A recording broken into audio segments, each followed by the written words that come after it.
بسم اللہ الرحمن الرحیم۔ شروع کرتا ہوں اللہ کے نام کے ساتھ جو بڑا مہربان اور نہایت کرم والا ہے۔ حضرت ابو جہم رضی اللہ تعالیٰ عنہ ابو طالب سے اور وہ عبد المطلب سے روایت کرتے ہیں، میں حرم کعبہ سے سویا ہوا تھا کہ میں نے ایک دہشت ناک خواب دیکھا اور نہایت خوف میں مبتلا ہو گیا۔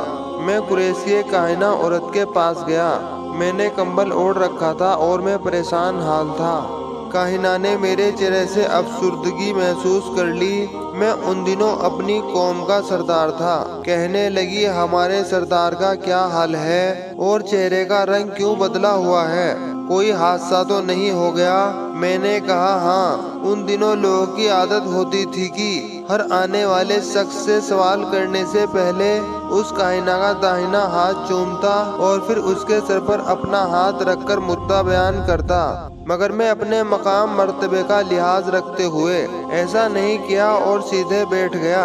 میں نے کہا، آج رات میں نے حرم کعبہ میں سوتے ہوئے خواب دیکھا ہے کہ زمین سے ایک درخت نمودار ہوا جس کا سر آسمان تک جا پہنچا اور ٹہنیاں مشرق و مغرب تک پھیل گئی۔ وہ درخت سورج سے زیادہ روشن و منور تھا۔ پھر کیا دیکھتا ہوں کہ سب عرب و عجم اسے سجدہ کر رہے ہیں اور اس کا نور مسلسل بڑھتا ہی جا رہا ہے۔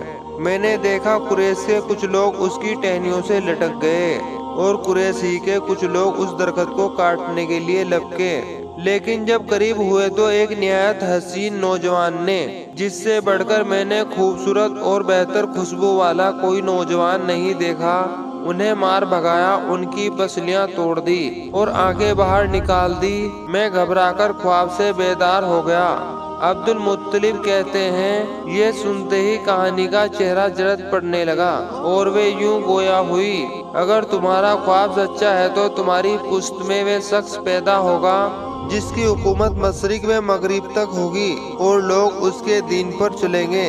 عبداللہ بن کعب بن مالک سے روایت ہے کہ مجھے میری قوم میں چند لوگوں نے بتایا کہ وہ عمرہ کرنے نکلے۔ ان دنوں عبد المطلب مکہ میں بقیت حیات تھے۔ ان کے ساتھ ایک یہودی تیمہ بھی شریک سفر تھا۔ وہ مکہ امن میں برگز تجارت جا رہا تھا۔ عبد المطلب کو دیکھتے ہی بولا، ہم اپنی کتاب کی روشنی میں کہہ سکتے ہیں، جس کا فیصلہ ناقابل تبدیل ہے، کس شخصیت کی پشت سے وہ نبی نکلے گا جو ہمیں اور اپنی قوم کو قوم عاد کی طرف تہہ تینگ کر دے گا۔ جس رات حضور صلی اللہ علیہ وسلم کی ولادت بسعادت ہوئی، اس رات ملک شام میں ایک عامر نامی آدمی اپنے بت خانے میں بیٹھا تھا۔ آپ صلی اللہ علیہ وسلم کا نور مشرق سے مغرب، جنوب سے شمال اور زمین سے آسمان تک محیط تھا۔ اللہ تعالیٰ نے عامر کے سامنے سے پردہ ہٹایا۔ عامر کو نظر آیا کہ آسمان کے دروازے کھلے ہیں، ملائکہ اتر رہے ہیں، پہاڑ اور درخت سجدہ کر رہے ہیں۔ وہ حیران تھا کہ یہ کیا ہو رہا ہے کہ اچانک عامر کا بت اوندھا گرا اور اسے یہ آواز آئی، اس نبی کی ولادت ہوئی جن کا مدت سے انتظار کیا جا رہا تھا، جن سے درخت اور پتھر کلام کریں گے، جن کے اشارے سے چاند دو ٹکڑے ہو جائے گا۔ یہ سن کر عامر نے اپنی بیوی سے کہا، تم نے بھی سنا جو میں سنتا ہوں؟ اس نے کہا، ہاں میں نے بھی سنا ہے۔ عامر، ذرا یہ تو پوچھو کہ وہ کہاں پیدا ہوا ہے اور ان کا نام کیا ہے؟ عامر نے پوچھا، اے مبارک ہاتھی، وہ کہاں پیدا ہوا ہے اور ان کا نام کیا ہے؟ آواز آئی، ان کا نام محمد مصطفیٰ صلی اللہ علیہ وسلم ہے۔ عامر کی ایک لڑکی تھی جو بیمار اپائز تھی، جس کے ہاتھ پاؤں بیکار تھے۔ حضور صلی اللہ علیہ وسلم کی ولادت مبارک کے وقت اس نے بھی ہر طرف نور دیکھا۔ اس نے اللہ کی بارگاہ میں عرض کی، اگر اس نور میں برکت ہے تو مجھے بھی اس کا حصہ ملنا چاہیے۔ اللہ تعالیٰ نے فوراً اسے سیف کاملہ اور شفائے عاجلہ سے سرفراز فرمایا۔ عامر یہ واقعہ دیکھ کر بہت حیران ہوا اور کمر باندھ کر آپ کی زیارت کے لیے مکہ معظمہ آیا۔ تلاش کرتے ہوئے حضرت آمینہ رضی اللہ تعالیٰ عنہ کے زر دولت پر حاضر ہوا۔ اپنی آغوش میں اٹھایا، یہ دیکھتے ہی آپ کے قدموں پر یہ پہلا آدمی تھا جس نے حضور نبی کریم صلی اللہ علیہ وسلم کی محبت میں اپنی جان کا نذرانہ پیش کیا۔ ایک دن عبد المطلب حرم کعبہ میں بیٹھے تھے۔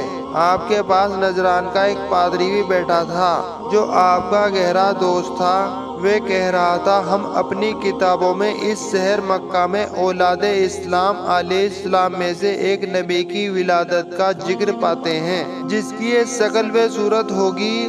یہ بات مکمل نہ ہوئی تھی کہ نبی کریم صلی اللہ علیہ وسلم آ گئے۔ پادری نے آپ کے چہرے انور، آنکھوں پشت قدمائے مبارک کی طرف دیکھا تو پکار اٹھا، وہ نبی تو یہی ہے، یہ تمہارا کیا لگتا ہے؟ آپ نے کہا، میرا بیٹا۔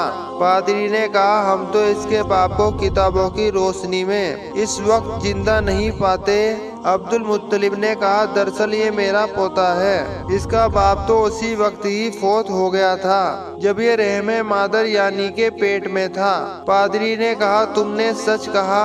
اس کے بعد عبد المطلب نے اپنی اولاد سے کہا، اپنے بھتیجے کی حفاظت کیا کرو، سنتے نہیں ہو اس کے بارے میں کیا کچھ کہا جا رہا ہے؟ حضور صلی اللہ علیہ وسلم کی عمر مبارک 6 سال کی تھی کہ آپ کی والدہ آپ کو آپ کے دادا کے ننیال میں لے آئی۔ ایک دن ایک یہودی نے آپ کو دیکھا تو بار بار دیکھنے لگا، آخر اس سے رہا نہ گیا، پوچھنے لگا، اے لڑکے تیرا نام کیا ہے؟ آپ صلی اللہ علیہ وسلم نے جواب میں فرمایا، احمد۔ اس پر اس نے آپ کی پشت مبارک کی طرف دیکھا۔ اس وقت اس نے کہا، یہ اس امت کا نبی ہے۔ پھر وہ اپنی اولاد میں گیا، اس نے انہیں بھی یہ بات بتائی۔ ان لوگوں نے یہ بات آپ صلی اللہ علیہ وسلم کی والدہ محترمہ کو بتائی۔ اس پر حضرت بی بی آمینہ کو فوت محسوس ہوئی اور وہ آپ صلی اللہ علیہ وسلم کو مدینہ منورہ سے واپس مکہ لے آئی۔ ویڈیو اچھی لگی ہو تو ویڈیو کو لائک، شیئر اور سبسکرائب کرنا نہ بھولیں۔